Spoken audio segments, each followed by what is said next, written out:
Does God exist? Is religion a force for good or evil? Can religion and science go hand in hand? To find some answers, I've come to Oxford, home to the oldest university in the English-speaking world and the place where I studied as an undergraduate. One of the jewels in the city's crown is the Oxford Union, the debating chamber that's witnessed such legendary orators as Winston Churchill, Benazir Bhutto, and of course, Kermit the Frog. I've come back to the Union today to sit down with the world's most famous atheist, Professor Richard Dawkins, to put faith on trial and to ask, is religion evil?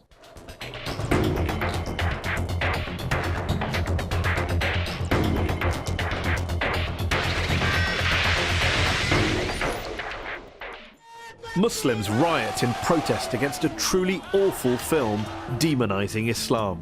Dozens are killed. The Quran, if found guilty, can be burned. A Christian pastor in Florida tries to burn a copy of the Quran and ignites global pandemonium. Even Buddhists are at it, attacking the Muslim minority Rohingyas in Western Burma.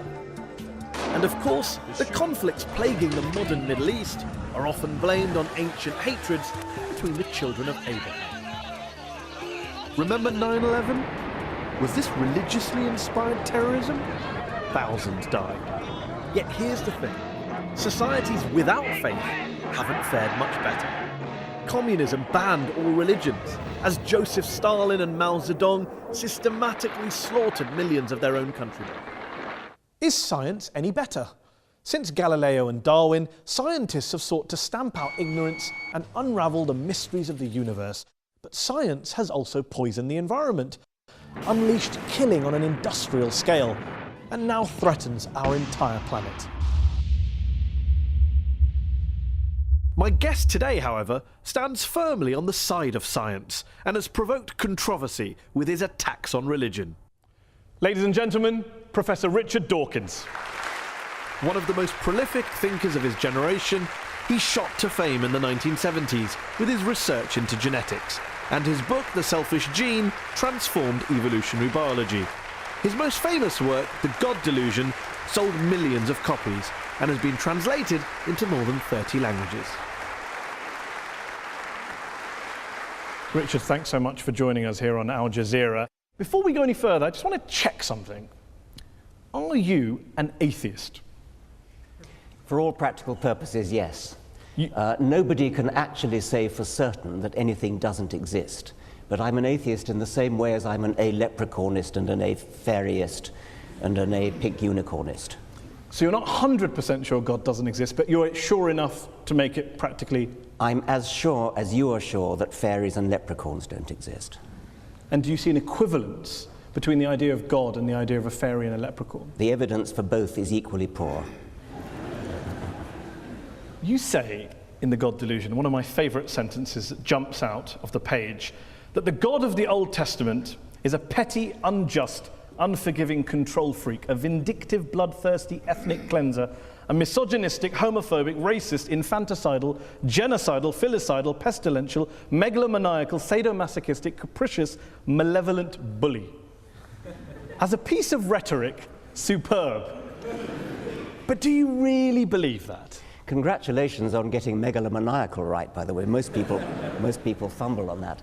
Yes, if you've actually read the Old Testament, I think you would have to agree. It's hideous. It's an the God of the Old Testament who is a monster. But also the God of the Quran, the New Testament, the Hindu scripture? Well, the God of the Quran, I don't know so much about. The God of the New Testament is widely advertised as being a bit more gentle. And certainly, on the whole, he is. There are things about the New Testament that I find, in a way, almost more objectionable than the Old Testament.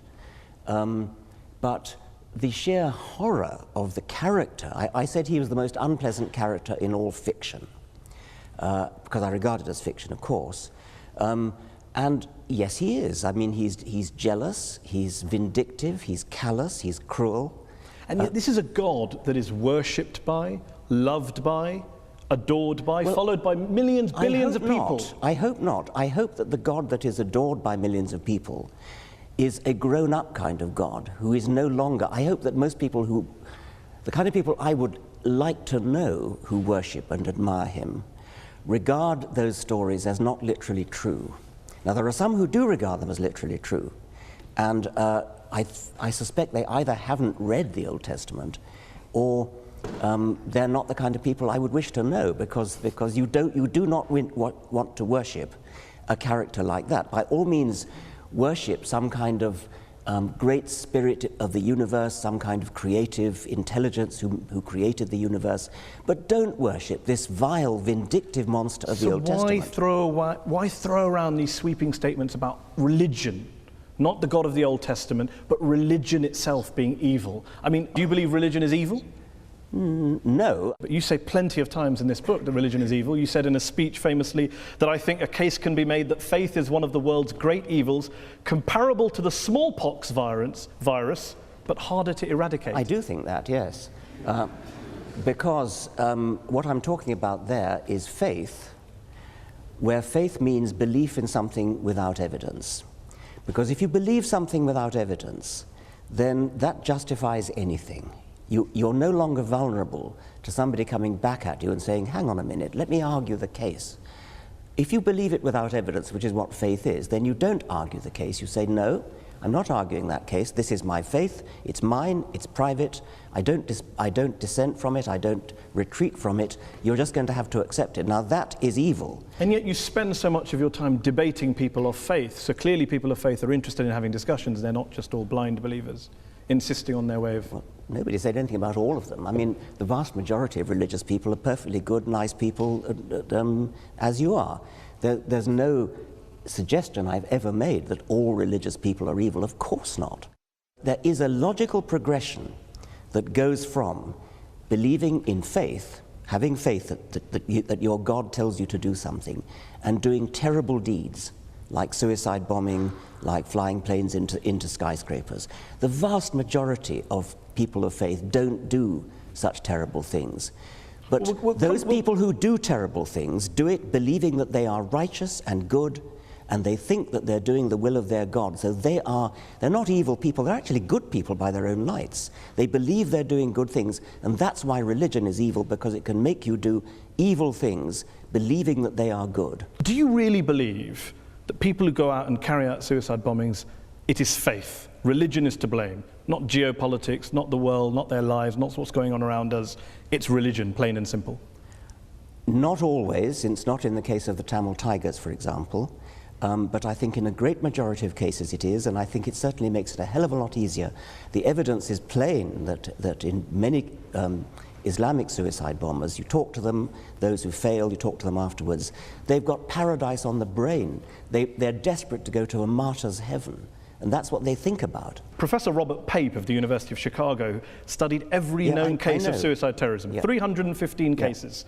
And he came to the conclusion that there's, quote, little connection between suicide terrorism and Islamic fundamentalism or any of the world's religions. The taproot of suicide terrorism, he says, is nationalism. It's about land, it's about power, it's about politics. It's not about faith. Faith is just a cover.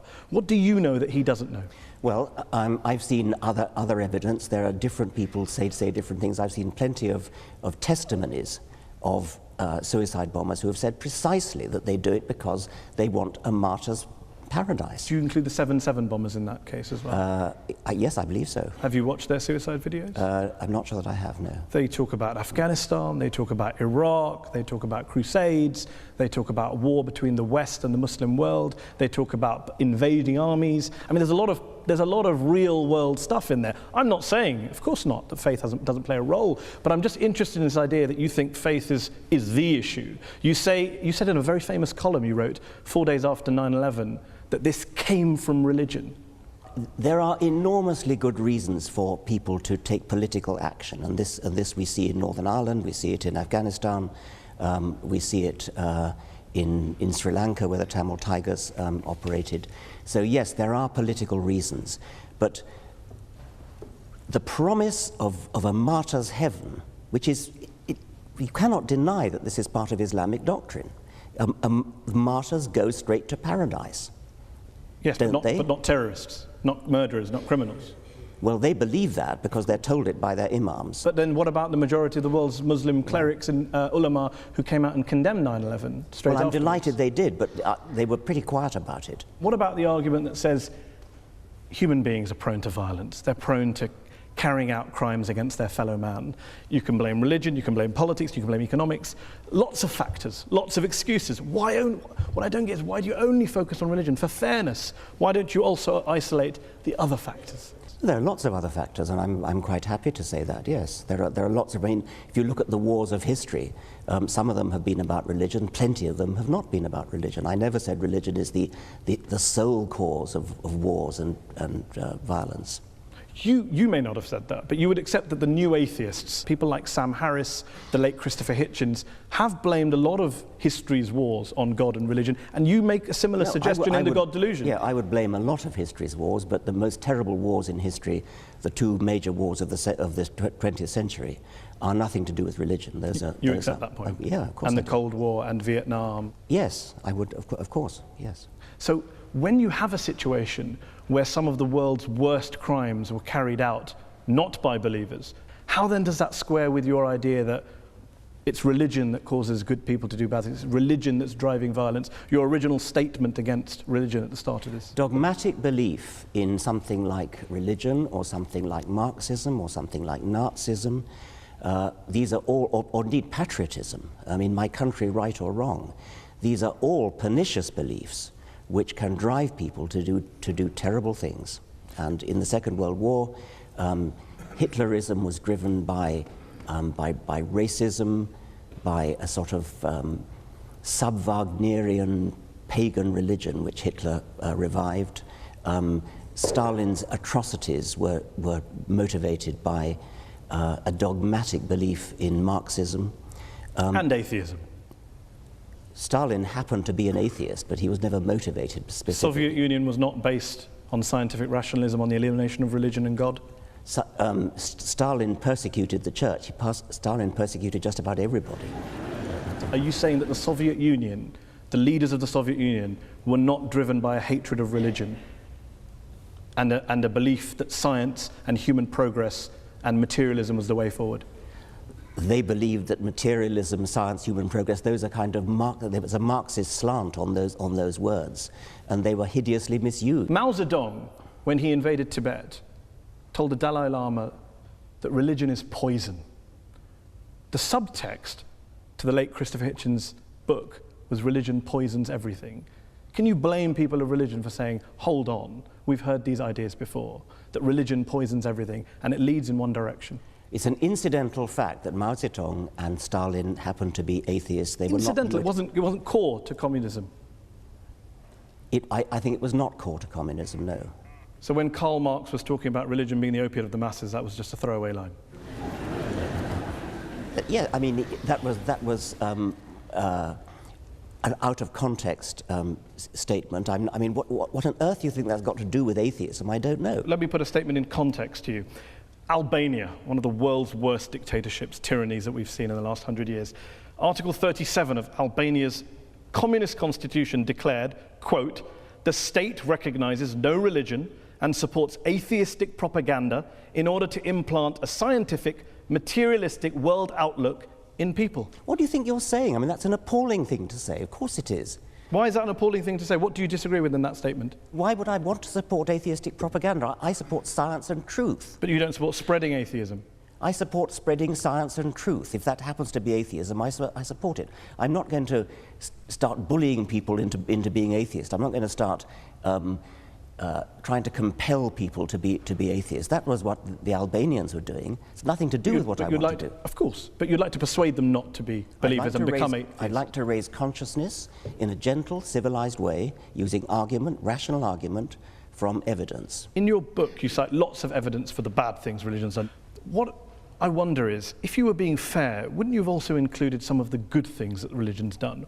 My passion is for scientific truth. I don't much care about what's good and evil, actually. I care about what's true.